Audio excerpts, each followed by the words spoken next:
es tan importante, iglesia, el fruto de la fe. El don de fe, el caminar en confianza es tan importante. ¿Por qué? Porque es la manera que Dios diseñó para que camináramos con Él en esta tierra. Y el Señor es bien radical en eso. Él dijo: el justo por la fe vivirá. Cuando habla de vivir, no es que respiramos, habla de vivir la calidad de vida que Dios tiene para nosotros. La Biblia, la palabra de Dios dice: sin fe, Hebreos 11:6, es imposible agradar a Dios. El que no camina en fe no está agradando al Señor, no está complaciendo al Señor. Y él también en el libro de Santiago, ¿sabe qué dice? Porque hay mucha gente, muchas veces que nosotros pensamos que caminamos en fe, pero en realidad no estamos caminando. ¿Por qué? ¿Sabía usted que el libro de Santiago dice que los demonios creen? Ahora yo le hago una pregunta: ¿esa fe es de Dios? Claro que no, porque ni viene de Dios, ni produce fruto para Dios, ni nos cambia a nosotros. O sea que hay una fe. La Biblia habla de una fe de demoníaca, pero no es una fe de Dios. Dice: los demonios también creen. Pero la Biblia, el tipo de fe que Dios habla es una fe viva, puesta en el corazón. ¿Por qué la gente no adora? ¿Por qué la gente hay que empujarla que adore a veces? ¿Por qué la gente hay que empujarla a que diezme y ofrende? ¿Por qué la gente hay que empujarla a que sirva? ¿Por qué la gente hay que empujarla a que haga algo por Dios? Porque no viven una vida de fe. Todo lo que nosotros somos y hacemos desde nuestro corazón está conectada con la fe de Dios en nuestro corazón. Y la fe de Dios, iglesia, tiene una característica. ¿Sabe una de las bellezas de la fe de Dios? Que es lo que Dios está haciendo en la iglesia de los últimos tiempos, en ese remanente. Y usted lo va a ver en el remanente de los últimos tiempos, que es una iglesia que camina en inocencia. Porque el que camina en fe, camina en inocencia. Yo le voy a dar un ejemplo, un testimonio personal de cómo Dios lidió conmigo, empezó a lidiar conmigo en el área de la finanza. Porque el temor se puede manifestar en muchas maneras. El temor en el área del cuerpo, el temor en el área de las finanzas, el temor en el área de la familia, el temor en la vida espiritual. A veces la gente hasta le tiene miedo a Dios. Mire qué clase de opresión demoníaca.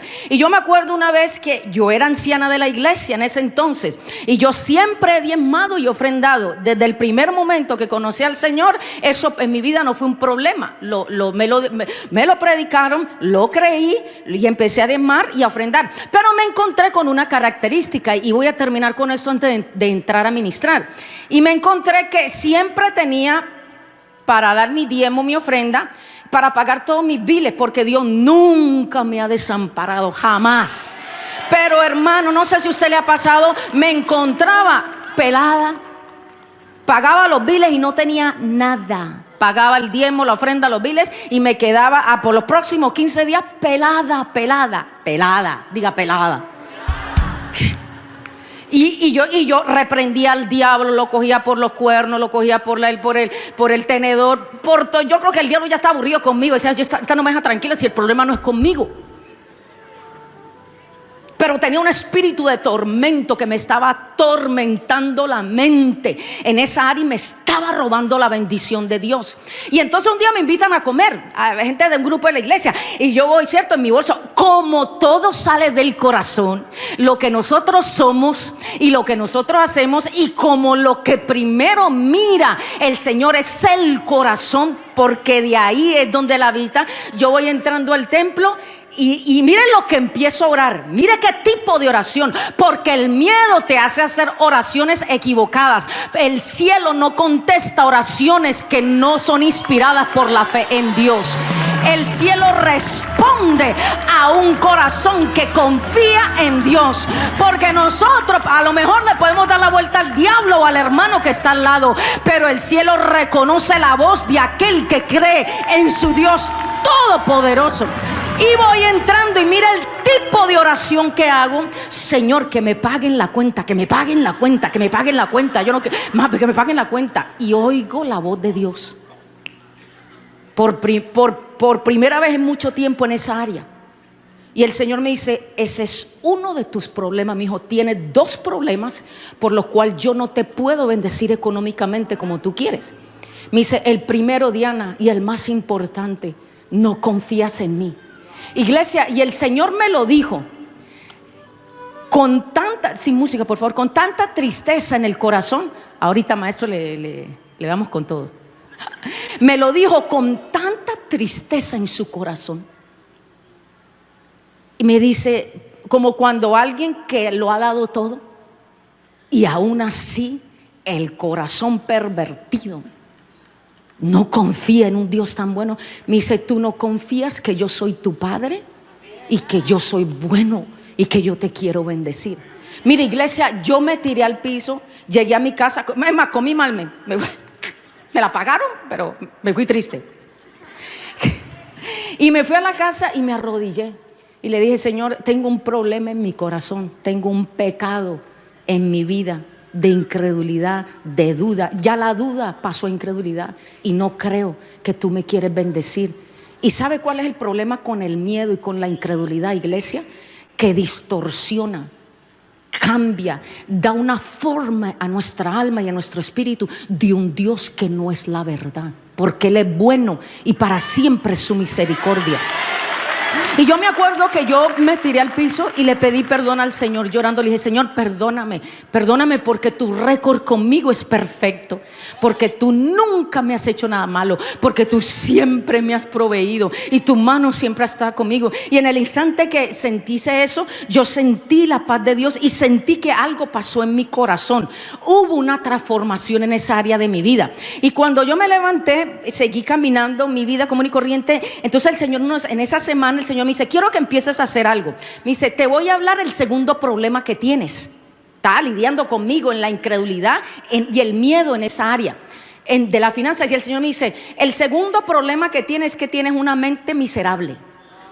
Tienes una mente de miseria. Siempre estás buscando que te den, porque no cambias la mentalidad como yo para que empieces. Yo te puedo bendecir porque mi palabra dice que es más bienaventurado dar que recibir. Si ven, el momento que me arrepentí, pude oír la voz de Dios y la naturaleza de Dios en esa área, que Él es un Dios generoso, bondadoso, fiel, todopoderoso, misericordioso. La pude oír, iglesia. La ceguera se me quitó y entonces ahí yo pude entender que verdaderamente mi Padre me podía proveer. Y me dice: quiero que tomes Deuteronomio 28 y empieces a meditar en lo que yo digo que es la bendición de Dios sobre tu vida, mi bendición sobre tu vida. Y si alguien te pregunta: ¿cómo estás? Dile: estoy bien. ¿Y cómo está su finanza? Estoy más próspera que nunca. Iglesia, lo hice como por 2 meses y le digo: pelada, ¿usted sabe lo que es pelada? ¿Cómo está bendecida? ¿Cómo está? No, en victoria. ¿Cómo está? No, pues que ¿sabe yo qué empecé a decir ahí? No, pues que las bendiciones me siguen. Es que, ¿qué quieres que te diga? Es que las bendiciones me persiguen, porque soy hija de Dios, porque Él es mi amado, porque Él me quiere, porque es que Él me quiere. ¿Qué quieres que te diga? Che, Él me quiere.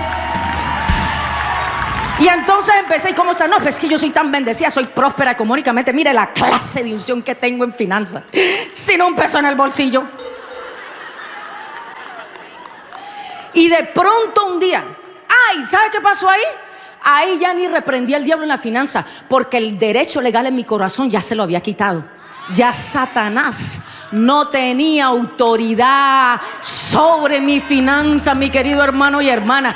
Y yo seguí haciéndolo. El tercer paso que el Señor me dijo: bueno, ahora empieza a dar de acuerdo a lo que tienes. Y yo empecé a dar con $10 y empecé a sembrar $10 y empecé a sembrar. Y en ese proceso Dios fue tratando con mi corazón. ¿Por qué? Porque estaba removiendo, primero que todo, a través del arrepentimiento, había tratado con problema el pecado del corazón, mi falta de confianza en Él. Él que producía un miedo en mi alma y en todo mi ser. Cuando Él lidió con eso a través del arrepentimiento, lo segundo que hizo, me dio instrucciones y empezó a lidiar con las fortalezas de miseria que yo tenía. Y a medida que yo hablaba, ¿sabe qué? Algo empezaba a ocurrir en mi mente, porque no hay palabra profética más poderosa que la palabra profética que sale de tu boca. Yo me paraba en el espejo de mi casa y yo decía: Diana, eres bendecida, eres próspera, mamita, la bendición te sigue, es que le caes bien a todo el mundo y la gente te siembra. Y lo mucho que me salvaba era una sopa. Y empecé. Y el Señor fue transformando mi mente. ¿Por qué? Porque la palabra de Dios tiene la capacidad para romper paradigmas en la mente. El pecado de miedo no lidiado produce paradigmas, y esos paradigmas producen una cautividad en el alma, en la voluntad, en la mente y a las emociones, que le abre puerta al enemigo para que entre y aprisione a la gente. Por eso nos encontramos con personas que tú les puedes hablar 50,000 veces y les puedes dar 50,000 sermones que no entienden y no comprenden. ¿Por qué? Porque el espíritu de temor, hablando aquí del demonio de temor, se ha arraigado en su mente y ha formado una cárcel en su mente, de manera que no puede dar pasos de fe, de manera que cuando se acuesta en la cama, ni aún en sueños tiene paz, duerme en medio de pesadilla, se levanta y se levanta mirando o expectando qué malo va a venir para esa persona en ese día. Inconscientemente se encuentra siempre expectando lo malo, y por eso entonces nos preguntamos y decimos: ¿por qué estoy en este ciclo? ¿Por qué yo no salgo de aquí? ¿Por qué yo oro y Dios no me contesta? ¿Por qué diezmo y Dios no me hace libre? ¿Por qué yo oro y nada pasa? ¿Por qué yo vengo a la iglesia y nada ocurre? Iglesia, porque estamos en un círculo, y hasta que no nos arrepintamos de la falta del miedo, de la falta de fe a un Dios bueno que distorsiona la imagen y muestra un Dios que no es, Él no puede entrar y transformar nuestro corazón. Y las características, para terminar con esto, iglesia, el problema con los paradigmas mentales es que la Biblia dice: como el hombre piensa, así es. Esos espíritus constantemente están hablando negativamente, están hablando lo que el cielo no está hablando, está hablando lo que Dios no está hablando. Nos hace olvidar lo bueno que Dios ha hecho por nosotros. Y Pablo dijo: creí, por tanto hablé. Pablo vivía en una continua fe, porque ¿sabe? Uno de los versículos favoritos, y termino con esto, dice la Biblia en Gálatas 2:20: con Cristo estoy juntamente crucificado, y ya no vivo yo, Cristo vive en mi corazón. Y lo que hoy, en medio de estos tiempos difíciles, vivo en la carne, en esta carne débil, lo vivo en la fe del Hijo de Dios, dice, el cual me amó y se entregó a sí mismo por mí. La fe de Dios, mi querido hermano, la alimenta el saber lo que Él siente por nosotros y cuánto Él nos ama. Cuando usted tiene diariamente un encuentro sobrenatural en su vida privada con un Dios vivo, cuando usted tiene una vida secreta en Dios, la fe de Dios siempre lo va a encontrar a usted. Por eso es que hay gente que vive contento y saltando y expectando lo bueno, y hay otros que viven en una continua depresión, porque para vivir en esa fe del Hijo de Dios se requiere una experiencia y una relación con Él. Así que en estos últimos tiempos, mi querido hermano y hermana, los tiempos del religioso se acabaron. El remanente que Dios está levantando en estos últimos tiempos es un remanente que no está buscando quién le va a hacer algo, está buscando al diablo para hacerle algo a él.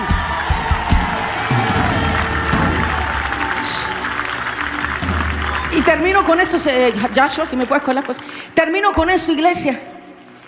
Pablo dijo: creí, por tanto hablé. ¿Sabe qué pasa, iglesia? El creyente que camina en fe camina en expectación y anticipación. Cuando Cristo lidia con los pecados de nuestro corazón, entonces le damos el derecho a que nos libere. Y eso produce en nuestro corazón una expectación y anticipación. ¿Sabe qué quiere decir anticipación? Es prepararse de antemano. Usted cuando, imagínense que a usted le dije, en una semana te va a llegar una llave. Con esa llave vas a ir a tal banco y allá vas a encontrar un papel con una herencia que te dejaron. ¿Usted cómo vive, mi querido hermano? Usted no espera al próximo lunes. No, usted todos los días va a esa caja del buzón a ver si llegó el papel. Le dijeron que eran una semana, le dijeron que eran 7 días, pero usted sabe que el que se lo dijo no miente. Y usted todos los días, aunque sabe que no lo va a encontrar, usted va, mi hermano y mi hermana, y va a abrir ese buzón para esperar el recibo donde usted va a encontrar esa llave. El que camina en una fe viva con Dios, en una relación personal con Dios, camina anticipándose a lo bueno. Se levanta por la mañana y dice: Señor, yo digo creí, por tanto hablé. Yo digo lo que tu palabra dice. Yo hablo lo que el cielo habla. Gracias, Señor amado, porque tú no eres hombre para mentir, ni hijo de hombre para arrepentirse. Y sabe también que tiene el cielo. Dice que tiene una expectación. El cielo vive expectando todo el tiempo que hijo de Dios se va a levantar y va a creer lo que el cielo ya ha establecido. Y la palabra ante expectación, ¿sabe qué significa? Dar la bienvenida. Toma. Atarse con una cuerda. ¿Sabe qué quiere decir? Esto es lo que Jesucristo dijo: mi yugo es fácil y ligera mi carga. Cuando usted camina en la fe viva del Hijo de Dios, cuando no es un cuento, cuando no es una hipocresía, cuando no venimos a la iglesia a agradar a nadie, sino que venimos a la iglesia a hacer la voluntad de Dios. Cuando tomamos la decisión de amarlo, fue una decisión seria con medio de todas nuestras debilidades y pecados. ¿Sabe qué cree? El yugo, nos atamos al yugo del Señor, y ese yugo es un yugo de amor, es un yugo de misericordia, es un yugo de bendición. Es un yugo que en medio de los problemas tú sabes que lo sabes, que lo sabes, que lo sabes, que lo sabes, que lo sabes, que Dios es bueno, que el amor que Él siente por ti es grande, que el amor que siente por ti es inquebrantable, que no hay nada que tú no hagas o que dejes de hacer que no cambie quién Él es, porque Él no puede cambiar, iglesia. El cielo ya estableció lo que Él ha establecido para tu vida. Cristo dijo en Juan 19:30: Tetelestai, la deuda ha sido pagada. Remanente, despiértate de ese sueño profundo, despiértate de esa tristeza, despiértate de esa mentira que el diablo te ha dicho, despiértate de ese engaño el que el diablo te ha metido. Ese tiempo que el remanente del Hijo de Dios, el remanente de los últimos tiempos, se levante y empiece a creer en las promesas de Dios.